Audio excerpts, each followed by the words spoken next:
What's good, everybody? It's your man DL Saint. Time for a DL Short. Y'all know I've been trying to keep my eye on what's going on in the financial world, what's going on with the banks, the regional banks, what's going on with the credit crunch and all that other stuff. And it's a lot going on. Here's a couple smart business guys talking about what's going on today and their concerns. Let's give it a listen. Joining us today, Carroll founder and CEO Patrick Carroll, whose company manages more than 33,000 multifamily units across the United States. Patrick, great to have you. Those are big words. Talk about what needs to crack in order for us to get to that end point. Unfortunately, in this situation we're in, things have to bottom out, and they haven't bottomed out yet. I was just reading there's $1.5 trillion of debt maturing on commercial real estate, and then by 2025. So sellers are not realizing how much their properties have lost value, and they're not willing to dump their properties yet because they haven't felt enough pain. They're about $1.5 trillion of debt is going to mature by 2025. And the people who are sitting on all this debt are just sitting around like, nah, I don't believe it. They're plugging their ears up and they're saying, nah, nah, nah, nah, nah. I can't hear you, so it's not real. This is serious. start feeling pain. These lenders are spooked. There's no lending going on. There's no transactions going on. And it's going to be ugly. I mean, it's going to be at least as bad as 0809. People don't want to say that, but downturns always are worse than the one before, and upturns are always better. I've rode the wave of price appreciation, rent growth, things like that since 2011. Well, the party's over, unfortunately. It's going to be okay in multifamily, but the office market is going to be destroyed. Hotels are going to be destroyed. It's going to be ugly. I don't know why hotels are going to be destroyed, but I mean, if the economy is messed up, there's less money for people to travel, whatever.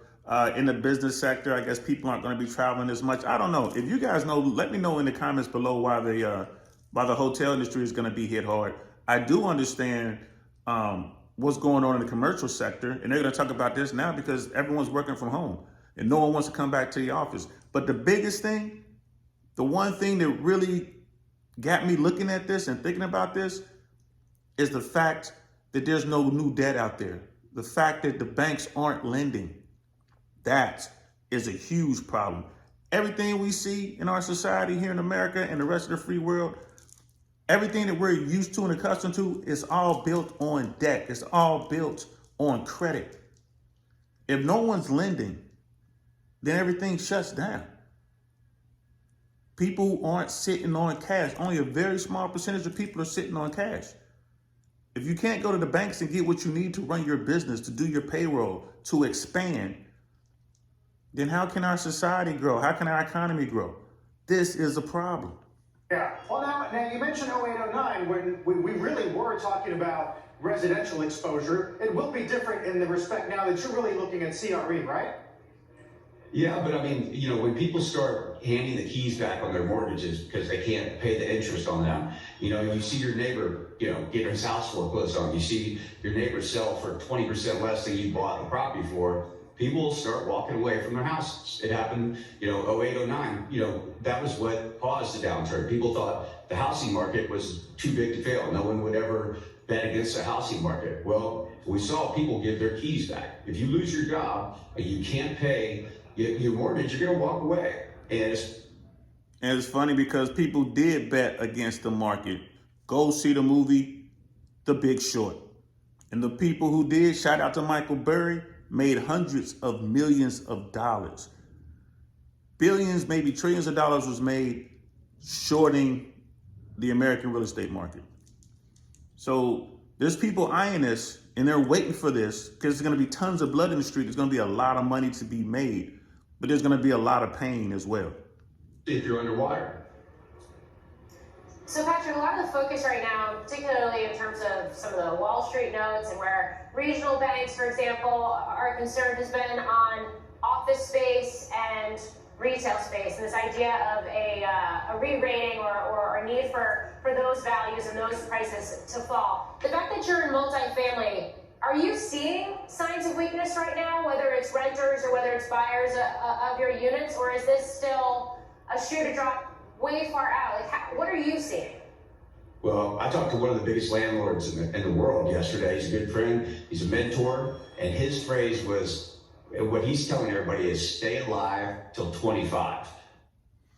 You got people coming up with catchphrases. They're sitting around like, man, let's do what we can. Let's do what we can to ride this out. I'm here to tell you right now, here in Central Florida, rental rates have begun to go down. People are competing to keep their tenants in the building, so they're not raising rents, and there's negotiations going on. Rental rates are starting to go down. Housing here was crazy up, but you're starting to see now that people who are selling their homes, you're seeing the prices come down. They'll knock off $20,000, $30,000, $40,000 right there, or trying to price their homes aggressively to sell them because they're second and third homes. So yeah, it's begun, people. And so based off that, it feels like, right now our fundamentals are great. People are paying rents. The market is healthy. What you have is a liquidity crisis. You have no transactions. There's no debt available. Cap rates have expanded over 5%. A year ago, they were at 3%. So if you do the math, that's almost 40% drop in value. No lender is willing to lend because they don't know where interest rates are going. And no one knows how to value these properties because no one knows where real estate, valuations are ended up. It's all based on interest rates. Office is a double whammy. The fundamentals are terrible. After, COVID, people work from home. The work week is now Tuesday to Thursday. Okay. And so people are taking less office space. No one wants to lend on it. It's a disaster. At least in multifamily, the fundamentals are strong, and, I think they'll continue to be strong. Yeah, And when you think about it, if people start walking away from their homes, if they, people are losing their jobs, they can't afford these homes they bought at the top of the market, their values are going down, they're upside down. Where are they going to go? They're going to secure an apartment first. They're going to try to get themselves into the longest lease possible because they know they're going to take a serious hit on their credit. So again, what he says makes sense. He's not seeing a fundamental shift yet in the multifamily. He's good, right? And those people who couldn't get into their starter homes, you have corporations out there that are buying up all of these starter homes, single family homes. And they borrow money to buy all that. So you got the Blackstones of the world and all these private equity folks who went out there and bought all these houses. And everything was great. They borrowed money to do it. They got locked in at these huge sums of money at, 2%, 2.5, 2.8%. Well, now when those loans come due, those percentage rates, those interest rates are going to be way higher, maybe like 8% and up. And that's what he's talking about with that $1.5 trillion. It's about to get ugly, y'all. You know what I mean? Shout out to CNBC, man. I hope y'all watching this stuff. Everybody's out here talking about people who are running over their Bud Light cans with tractor trailers and steamrollers. Okay, this is what I think you should be watching. You know what I mean? Let me know what y'all think below. Do y'all think that we're headed for a serious recession, a very hard landing? Or do you think everything's going to be just hunky-dory, good and fine? What do y'all think, man? Let me know below. I'm going to talk to y'all later, man. I'm DL Saint. Peace.